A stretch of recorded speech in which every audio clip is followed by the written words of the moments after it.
കേരളത്തിലെ റെയിൽവേ വികസനത്തിനായി 3975 കോടി രൂപയുടെ ബജറ്റ് വിഹിതം അനുവദിച്ചതായി കേന്ദ്ര റെയിൽവേ മന്ത്രി Ashwini Vaishnav.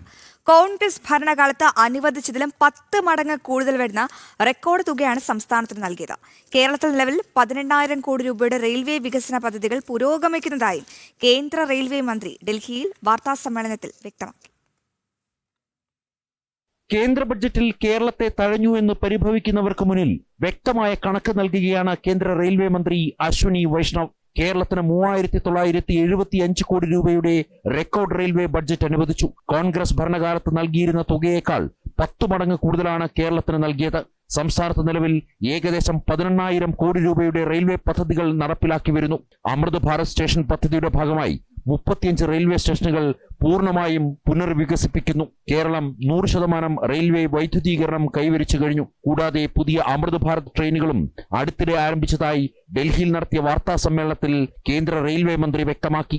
Kerala has been allotted a record budget of 3,975 crore rupees for railway. This is 10 times the budget that used to be allocated during the Congress period. The total projects in Kerala are worth about 18,000 crore rupees.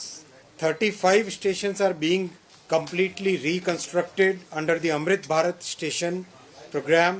100% electrification has been done and new Amrit Bharat trains recently have been started. Vande Bharat trains are also running.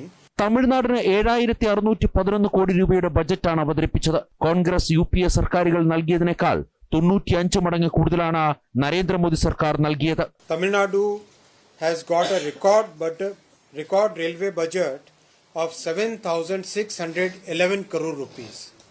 Record railway budget of 7,611 crore rupees. This is 9 times the budget for Tamil Nadu which used to be given by the Congress and the UPA government. പശ്ചിമ ബംഗാളിന് മികച്ച connectivity ലഭിച്ചിട്ടുണ്ട്. ആദ്യ bullet train സിലിഗുരിയിൽ വരെ എത്തും. ഭാവിയിൽ ഈ പദ്ധതി ഗുവാഹത്തി വരെ നീട്ടുവാനും പദ്ധതിയുണ്ട്. വടക്കുകിഴക്കൻ സംസ്ഥാനങ്ങൾക്ക് 11,486 കോടി രൂപയുടെ ബജറ്റ് അനുവദിച്ചു. വടക്കു കിഴക്കൻ മേഖലയും അസമും ഉൾപ്പെടുത്തി 72,468 കോടി രൂപ മൂല്യമുള്ള റെയിൽവേ പദ്ധതികളാണ് നിലവിൽ നടപ്പിലാക്കുന്നതെന്നും റെയിൽവേ മന്ത്രി കൂട്ടിച്ചേർത്തു. ജനം, ഡൽഹി.